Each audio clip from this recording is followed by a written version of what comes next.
വലിയച്ഛൻ വരുന്നുണ്ട്. ഭക്ഷണം കുറച്ച് റിച്ച് ആയിക്കോട്ടെ. ഓക്കെ.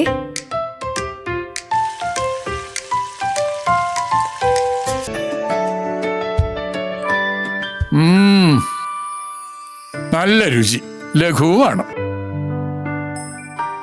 കുറവുപ്പ്, കുറവെണ്ണ, കുറവ് പഞ്ചസാര. എന്നാൽ കൂടുതൽ ആരോഗ്യം, കൂടുതൽ സന്തോഷവും. അതെ, ശ്രദ്ധയോടെയുള്ള പാചകം ചെയ്യൽ സ്നേഹത്തോടെയുള്ള പാചകം ചെയ്യലാണ്.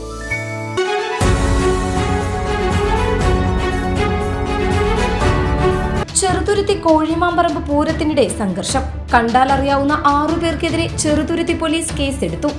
ശനിയാഴ്ച രാത്രി വിവിധ ദേശങ്ങളിൽ നിന്നുള്ള പൂരങ്ങൾ ക്ഷേത്രങ്ങളിലേക്ക് പ്രവേശിക്കുന്നതിനിടെ ഹയർ സെക്കൻഡറി സ്കൂളിന് സമീപമുള്ള റോഡിലായിരുന്നു സംഘർഷം. ഒരു സംഘം ആളുകൾ ചേരിതിരിഞ്ഞ് ഏറ്റുമുട്ടിയതോടെ പൊതുജനങ്ങളും ഭീതിയിലായി. സംഭവസ്ഥലത്ത് സുരക്ഷാ ഡ്യൂട്ടിയിലുണ്ടായിരുന്ന inspector Vinu V, SI Nikhil AR, GSI Sudheer എന്നിവരുടെ നേതൃത്വത്തിലുള്ള പോലീസ് സംഘം ഉടൻ ഇടപെടുകയും ബലം പ്രയോഗിച്ച് അക്രമി സംഘത്തെ പിരിച്ചുവിടുകയുമായിരുന്നു. പൊതുസമാധാനം ലംഘിച്ചതിനും സംഘർഷമുണ്ടാക്കിയതിനും വിവിധ വകുപ്പുകൾ ചേർത്താണ് കേസെടുത്തിരിക്കുന്നത്. പ്രതികളെ തിരിച്ചറിയാനുള്ള നടപടികൾ പോലീസ് ഊർജിതമാക്കി.